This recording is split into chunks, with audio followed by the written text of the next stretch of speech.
So in this video we're showing that Y bar was moving very slowly. So we learned here that the cables were too tight.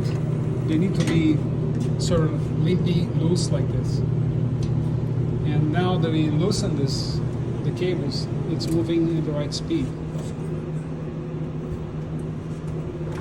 So when you press the selection, it's responding faster. And obviously you would adjust right here. You would loosen counterclockwise to loosen the belt. Much better.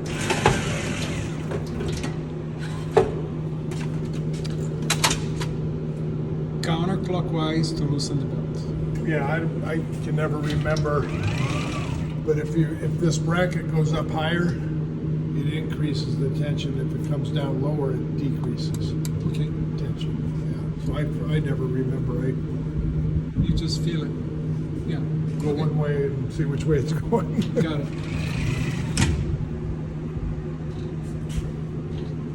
Yeah, that's much better.